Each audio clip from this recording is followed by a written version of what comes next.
I heard a statistic that said 95% of Americans Mhm. retire with very little money and they can't make it last. They have to have other jobs or it's just Social Security and they're barely Depending on the making it. And government. I have tons of stories, by the way, that we could get into, but we don't have the Yeah. time for.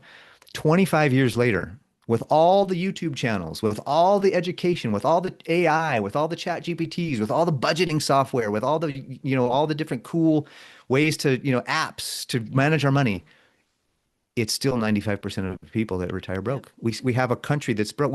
The CEO of BlackRock, which we could get into about what Yeah. that is all about, but the CEO, Hmm. regardless of other things that we could talk about, he Yeah. came out on Yahoo as well saying that they did a poll of thousands of Americans and say, what do you really need to retire? And it was like they came up with a $2 million amount, which is actually probably pretty accurate, Yeah. but it's very individual. I can share with people exactly what they need when we meet with them, but if it's not so much a balance in your bank account or your 401k. It's not so much a retirement account, a balance issue, or maybe we got to get better investments. We got to get better rates of return. All that's Yeah. still true. It's a funding issue. Like Yeah. if you're buying dumb things with your money every month, you can't put it into your savings account and then you can't put it into your investment account. Right. Like the best way to become wealthy over time is to turn your income into wealth. Don't turn your income into stuff. So my mantra is turn your income into wealth and build a massive bank account. Yep. And then once you have that, life is way better. Yeah. At least that's my experience. Well, I mean, again, it's biblical, and that's what changed it for me for the past year. This is my third year of reading the Bible every day, and Jesus is the model, right? He's the Awesome. model. And I'm like, Amen. steward my health, steward my nervous system. Like all of this is my job. I can't sit here, 60 pounds overweight and expect people to take me serious. Right. So Hmm. little things, seeds were planted where I God helped me with this, and money came Awesome. up. And that's the thing. Like we can't be mad at a system and mad about being broke when we have this money story, when we're literally called to live in abundance. And you're exactly right. Money is going to expose people. So I can't get mad at the system. It is my duty to be wealthy. It is Hmm. my stewardship to be wealthy, because then the things I believe in, guess what I could do more of, right? Yeah. I could sit here and cry because it was tax day yesterday and I could be like, man, I can't believe we're funding a bunch of fraud. I can't believe Hmm. I'm paying for babies to be murdered. I can't believe my money's going to that stuff. Well, guess what I could do if I was wealthy enough, right? Hmm. A lot a lot of difference in the world. So I can't really call out the systems when I'm not doing my part. I think we're called to be wealthy. It is part of Yeah. that stewardship. It's part of breaking from the system. And that means you have to be smart with the money. And that Hmm. means unattaching yourself from the stuff. I love that. Yeah. Build wealth with your income, not stuff. Cuz stuff, Yeah. what are we At the end doing of the with that? day, I mean, it's okay to have things and have Yeah, needs and wants. It's fine. I just don't do it at the expense of your peace. Don't do it at exactly. the expense of your resources because now if you're stuck in a system, and there's a difference, in my opinion, there's a difference between being rich Yep. and being wealthy. Yes. Rich is loud and proud, and wealthy is quiet and just you just never know they're there. One of my favorite books is The Millionaire Next Door because you never know. The guy next door to you could be a multimillionaire and you wouldn't even know it because he Yeah. just lives quiet. And that quiet wealth is powerful. It speaks loudly, actually, Yes. interestingly Yes. enough. And that's the kind of wealth I want to build. I want to build something that's going to be like, okay, I don't Yeah. need to prove myself to the world because I have already proven myself to the Lord, first of all. Yeah. And then, he gives me the thumbs up and Yeah. says, you're good. What do I need approval from you know, I don't need approval horizontally. I need Yep. approval vertically, Yes. and so I that's love where that. I think about it. I just know that they're out there getting a false sense of what having money really is and being Yes. wealthy really is because they see on social media it's the yachts, it's the Yep. girls with bikinis, it's the faster car, it's Yep. the bigger all that, and it's really there that's rich. Wealthy is, Yeah. hey, there's a lot more people that are wealthy that are just quiet that you'd never know. Yeah. And that's the kind of wealth. That's what I want to build. And I think there's more people recognize that. Another thing too is a lot of people are like, look, Paris, I may need help, but I don't know who to go to because there's a bajillion gurus out there telling Oh me, yeah. for 9.99 you're gonna or 19.99 whatever, you can buy all this happiness and all this knowledge. Yeah. And I get it. And it's frustrating and it's overwhelming. And so I just want to help. I just want people to realize, look, I'm a dad just like you. I'm a father just like you. Yeah. I'm a disciple just like you. If you're Christian and if you're not, we can still work and I'm Yeah. fine. I don't have to bring that into it. But if you are, like I just hired a client or a client hired me and they're like, hey, Paris, they were talking about, the word and some other things. And I said, you can tell the language, like, when you got a believer Yeah. on the phone, right? Right. And I was like, hey, you guys seem like you're believers. What's up? And they're like, yeah. And I was like, would you mind if I throw some Bible verses in every once in a while in our coaching Yeah. and share with you some biblical principles about building wealth? And they're like, oh, please do. And so I'm like, sweet, so Yeah. you're right. You're absolutely right. We've been called to do this and we've been called to be wise stewards. I think one of the greatest lessons in the Bible for sure is about usury and Yeah. being in debt. And it's like there's some things like a house and maybe education and some, a car for a little while be okay. But Right. when we're in consumer debt, we are not living the way we should be living. No. And I think there was not too long ago, they came out with a statistic that said Americans are like $2 trillion total consumer debt. I'm like, what are we doing? What are we And doing? so that's where I'm at. Yeah. I hope that people will turn the corner Yeah. and live from abundance and stop trying to consume to show off to everybody. And there's a lot of people like, well, I'm not buying things to show off to people. And like, well, if you let's do a little bit of a question Q&A on your psychology Yeah. and your habits and your behaviors, and you'll start to realize, oh, maybe I am actually, you Yes. know. And it's, do we blame them because they've been media manipulated for so long? And I think that's why these conversations are so important. And I love that you're here today to share this, to have this conversation, to help people wake up. Because those people that look rich on the outside, I've met so many of them, and the emptiness on the inside, it radiates. It radiates. Like Mm-hmm. they are just living this false life, and it's empty, and they're going to chase trying to fill that forever, and they're going to take your money because they're going to say, hey, you could feel the same as me, and eventually you will, and that's Mm-hmm. not going to be good. I think, like you said, like the quiet speaks volumes. Mm-hmm. um it really, it's money is so related to the core of like how we feel about ourselves and what we're Yeah. after. We want to impress the world, you guys. We're going to keep buying the stuff and buying the things, and we're going to keep trying to make the purchase for the feeling. But like if you guys could just realize it's just you, Mm-hmm. it's inside of you, like everything you've ever needed. We're equipped, man. We're equipped with everything we've ever needed since day one. And it's just a matter of like getting back to that. Getting on the money conversation. We could talk about this stuff forever. I love this. Mm-hmm. What was one of the biggest mindset shift changes that you had financially coming out of, that loss? So I do. I One of the biggest things was I wasn't tracking my money like I thought I was. I had a one time I had a goal and I wanted to get an upgrade to my wedding ring and I found the one I wanted and I was super excited to get it. I had the dollar amount and as a self-employed person being in sales, I know how much money, I know how many sales I need to make in order to pay my bills. And then so I added to my goal that money so that I could get that upgraded wedding ring that month.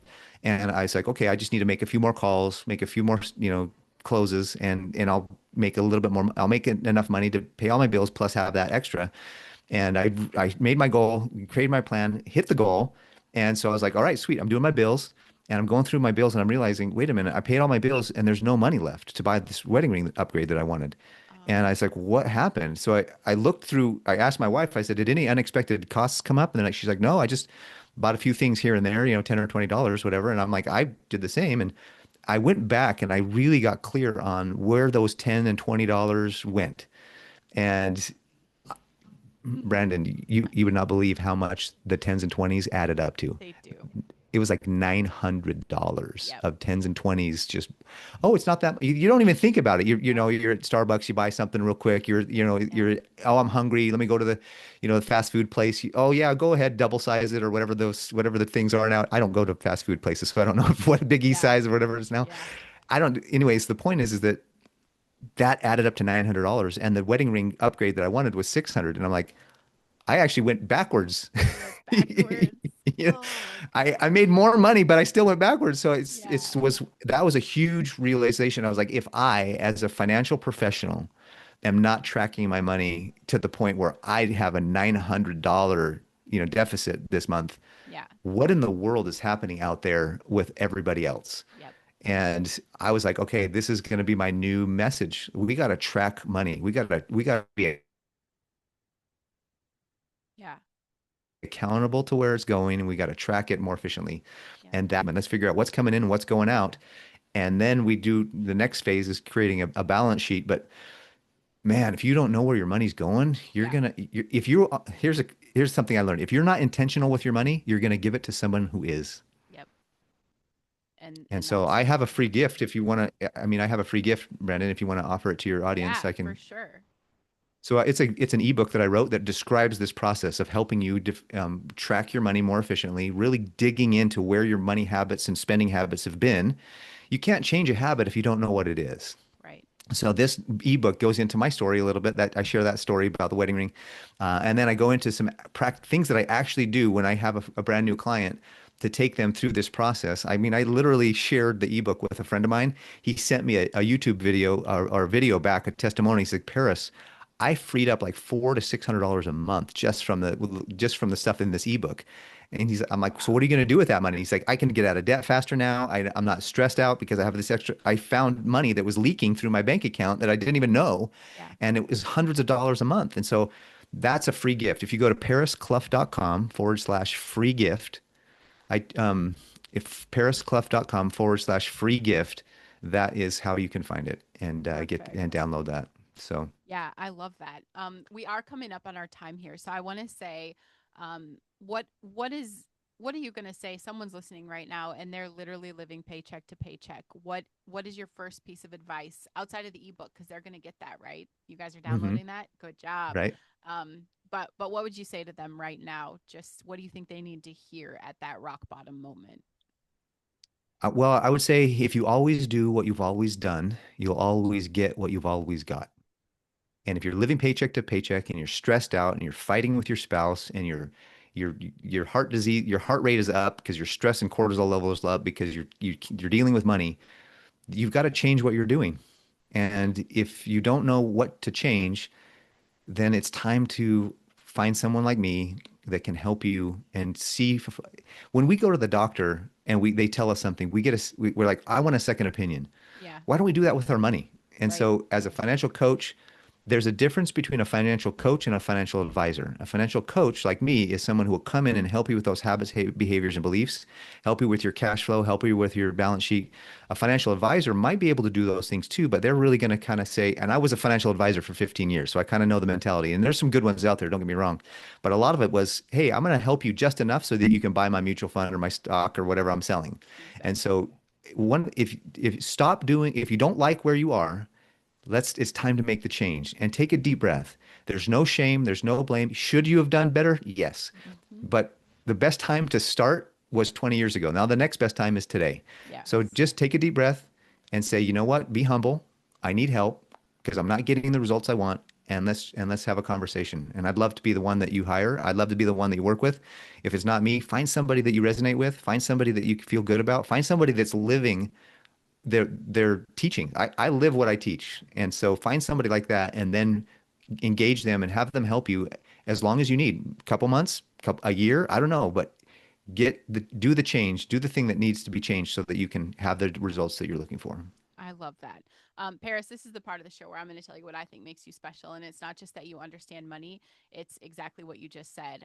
You are living it. You've lived the loss and the rebuild, and you didn't just learn it from a book. Like you bring the experience, you bring the humanity into the work that you're doing. And I think that separates you from a lot of people that are in your area, in your arena specifically. Hmm. But just helping people to avoid the mistakes and helping them build something that lasts. I think that's incredible. I think you are definitely stewarding a God given mission, and I think that's the key. That's the wisdom. That's the leadership. That's what I think makes you special. To everyone listening, money matters, not for status, not for ego, but for that freedom, for that stability, and for the stewardship, for everything you're supposed to be building with that. God did not create you to struggle for yet forever. He called you to steward what you have and to multiply it. Okay. So be disciplined, be intentional. And please remember your mess is your message. Okay. Make sure you guys get that free resource today. I have the links in the show notes. Get down there, get linked up with Paris. Um, If you guys are ready to stop sitting with what you know you just need to message me, okay? Because your story matters. The one you have today. Don't need it ready. I don't need it polished. Let's go. If you're ready for the hot seat, please come tell me why you're special. Paris, thank you so much for coming. Thank you for your time today. Great conversation. This was fabulous. Thank you. I really appreciate it.